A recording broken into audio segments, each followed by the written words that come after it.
Hey, welcome to Miss Aundrea's story time.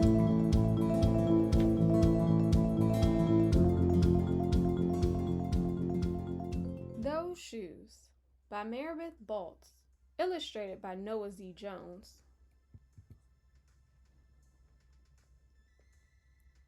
I have dreams about those shoes. Black high tops, 2 white stripes. Grandma, I want them.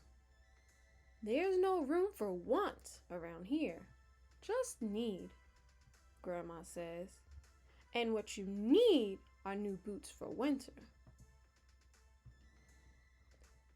Brandon T comes to school in those shoes. He says he's the fastest runner now, not me. I was always the fastest before those shoes came along. Nate comes to school in those shoes. Antonio and I count how many times Nate goes to the bathroom. 7 times in one day, just so he can walk up and down the hall real slow. Next, Alan Jacoby and Terrence each get a pair. Then, one day, in the middle of kickball, one of my shoes comes apart. Looks like you could use a new pair, Jeremy, Mr. Alfrey, the guidance counselor, says. He brings out a box of shoes and other stuff he has for kids who need things. He helps me find the only shoes that are my size. Velcro, like the ones my little cousin Marshall wears. They have an animal on them from a cartoon I don't think any kid ever watched. When I come back to the classroom, Alan Jacoby takes one look at my Mr. Alfrey shoes and laughs. And so do Terrence, Brandon T, and everyone else. The only kid not laughing is Antonio Parker. At home, Grandma says, "How kind of Mr. Alfrey." I nod and turn my back. I'm not going to cry about any dumb shoes. But when I'm writing my spelling words later, every word looks like the word shoes. And my grip is so tight on my pencil, I think it might bust. On Saturday, Grandma says, "Let's go check out those shoes you're wanting so much. I got a little bit of money set aside. Might be enough, you never know." At the shoe store, Grandma turns those shoes over so she can check the price. When she sees it, she sits down heavy. "Maybe they wrote it down wrong," I say. Grandma shakes her head. Then I remember the thrift shops. What if there's a rich kid who outgrew his or got 2 pairs for Christmas and had to give them away? We ride the bus to the first thrift shop. Black cowboy boots, pink slippers, sandals, high heels, every kind of shoes except the ones I want. We ride the bus to the second thrift shop. Not a pair of those shoes in sight. Around the corner is the third thrift shop. I see something in the window. Black shoes with 2 white stripes, high tops, perfect shape, $2.50. Those shoes. My heart is pounding hard as I take off my shoes and hitch up my baggy socks. "How exciting," Grandma says. "What size are they?" I shove my foot into the first shoe, curling my toes to get my heel in. "I don't know, but I think they fit."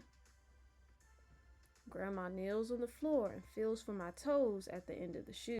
"Oh, Jeremy," she says, "I can't spend good money on shoes that don't fit." I pull the other shoe on and try to walk around. "They're okay," I say, holding my breath and praying that my toes will fall off right then and there. But my toes don't fall off. I buy them anyway with my own money, and I squeeze them on and limp to the bus stop. At home a few days later, Grandma puts a new pair of snow boots in my closet and doesn't say a word about my 2 big feet shuffling around in my 2 small shoes.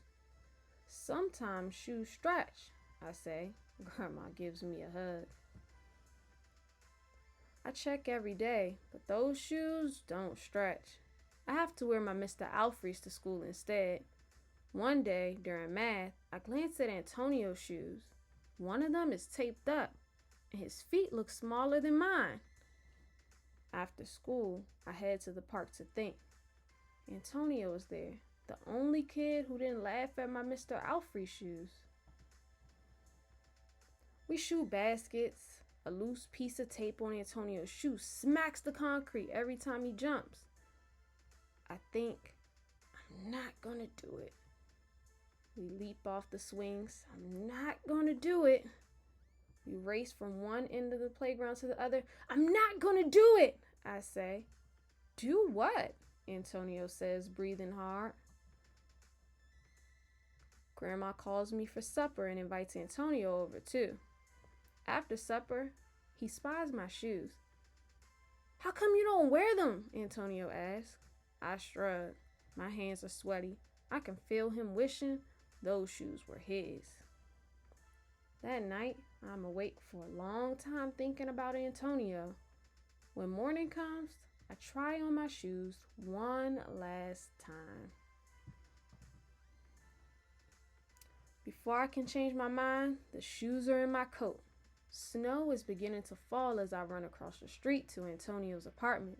I put the shoes in front of his door, push the doorbell, and run. At school, Antonio was smiling big in his brand new shoes. I feel happy when I look at his face and mad when I look at my Mr. Alfrey shoes. But later, when it's time for recess, something happens. Everywhere there's snow. Leave your shoes in the hall and change into your boots, the teacher announces. Leave your shoes in the hall. It's then I remember what I have in my backpack. New boots, new black boots that no kid has ever worn before. Standing in line to go to recess, Antonio leans forward and says, "Thanks." I smile and give him a nudge. Let's race. The end.